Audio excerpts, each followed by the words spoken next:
Hello friends, welcome back to my channel শিলিপট। সামনেই জামাই ষষ্ঠী। জামাই ষষ্ঠীতে সবাই চায় সুস্বাদু সব পঞ্চব্যঞ্জন খাইয়ে জামাইদের মনোরঞ্জন করতে, কিন্তু দিন দিন বাইরের আবহাওয়ার যেভাবে পরিবর্তন ঘটছে আর তাপমাত্রা যেভাবে বেড়ে চলেছে, তাতে করে কিন্তু আমাদের শরীর স্বাস্থ্যের দিকে একটু সচেতন হতেই হয়। তো সে কথা মাথায় রেখেই আজকে আমি তোমাদের সাথে শেয়ার করব ভীষণই হেলদি এবং টেস্টি একটা চিকেন কারি রেসিপি।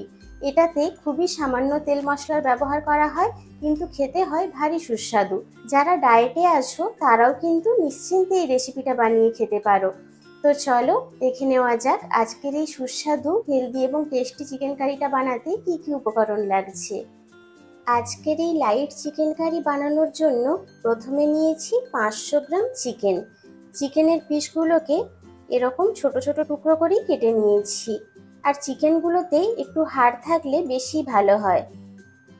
আজকের রান্নাটাতে আমি কোনো রকম জলের ব্যবহার করব না, তাই এখানে নিয়েছি 200 গ্রাম টক দই।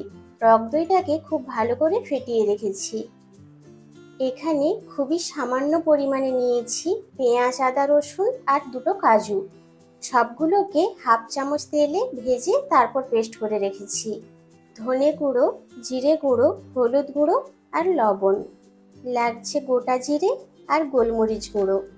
এখানে 2 চামচ তেলে 3টে শুকনো লঙ্কা আর কারি পাতা ভেজে রেখেছি। ভাজার পরে যে এক্সট্রা তেলটা ছিল সেটাও এর মধ্যে রেখেছি। সবশেষে লাগছে রিফাইন্ড অয়েল। প্রথমে আমরা চিকেনটাকে খুব ভালোভাবে ম্যারিনেট করে নেব। ম্যারিনেশনের জন্য প্রথমে যে গুঁড়ো মশলাগুলো রেখেছিলাম এগুলো দিয়ে দিচ্ছি। এবার যে বাটা মশলার পেস্টটা রেখেছিলাম এটা দিচ্ছি। দিচ্ছি গোলমরিচ গুঁড়ো। এবার যে টক দইটা ফেটিয়ে রেখেছিলাম এটা পুরোটাই দিয়ে দেব। এবার যে কারি পাতা আর শুকনো লঙ্কাটা ভেজে রেখেছিলাম এটা দিয়ে দেব। এবার সব উপকরণগুলো খুব ভালোভাবে মাংসের সাথে মাখিয়ে নেব। এই রান্নার প্রধান হলো এই ম্যারিনেশনটা। ম্যারিনেশনটা যত সুন্দর হবে খেতেও কিন্তু ততটাই টেস্টি হবে।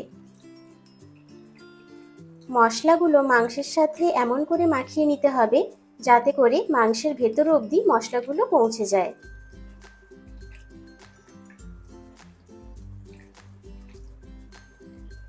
চিকেনটা সুন্দরভাবে ম্যারিনেট করে নিয়েছি। এবার এটাকে 30 মিনিটের জন্য ম্যারিনেশনে রেখে দেব। 30 মিনিট হয়ে গেছে, এবার আমরা চিকেনটা রান্না করে নেব।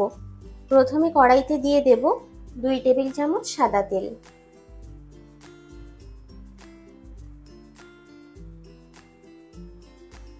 তেলটা একটু গরম করে নেব। তেলটা খুব ভালো করে গরম করে নিয়েছি। এবার দিয়ে দেব জিরে ফোড়ন। এবার ম্যারিনেটেড চিকেনটা দিয়ে দিচ্ছি।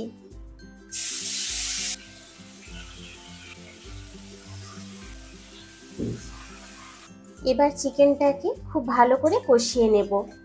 চিকেনটার মধ্যে যেহেতু দই দেওয়া ছিল তাই কোনোভাবেই কিন্তু গ্যাসের ফ্লেমটা হাই ফ্লেমে রাখা চলবে না।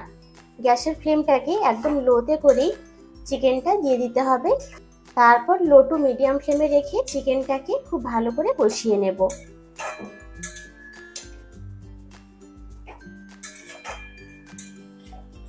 চিকেনটাকে লো ফ্লেমে 2 মিনিট কষিয়ে নিয়েছি। এবার একটা ঢাকনা লাগিয়ে মিডিয়াম ফ্লেমে চিকেনটাকে রান্না করে নেব।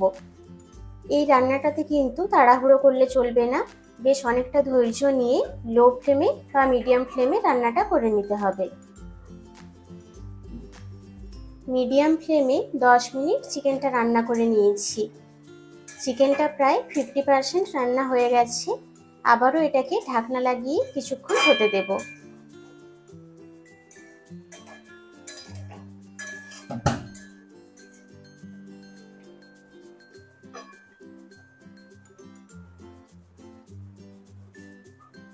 লো ফ্লেমে 30 মিনিট রান্নাটা করে নিয়েছি।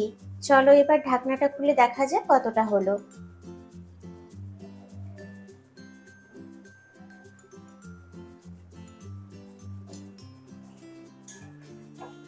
চিকেনটা একদম রান্না হয়ে গেছে আর চিকেনগুলো সুন্দরভাবে সেদ্ধও হয়ে গেছে। দেখতে পাচ্ছ তোমরা, হাড় থেকে কিন্তু ছেড়ে আসছে।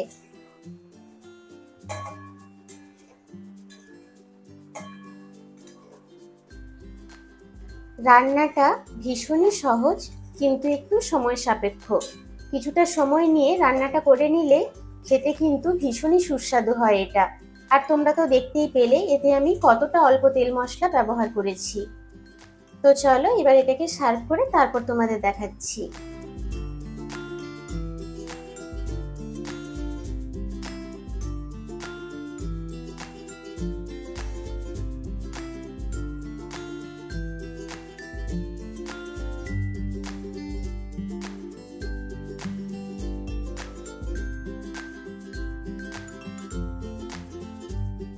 তৈরি হয়ে গেল আমাদের ভীষণই healthy and tasty light chicken curry recipe. আশা করছি এবছর জামাই ষষ্ঠীর মেনুতে তোমরা এরকম একটা হেলদি চিকেন কারি রেসিপি অবশ্যই রাখবে। আজকের রেসিপিটা যদি ভালো লেগে থাকে তাহলে কিন্তু লাইক, শেয়ার আর কমেন্ট করতে একদম ভুলো না। চ্যানেলে নতুন হয়ে থাকলে চ্যানেলটাকে অবশ্যই সাবস্ক্রাইব করে দিও। দেখা হবে এরকম আরও অনেক নিত্য নতুন রেসিপির সাথে। Thank you.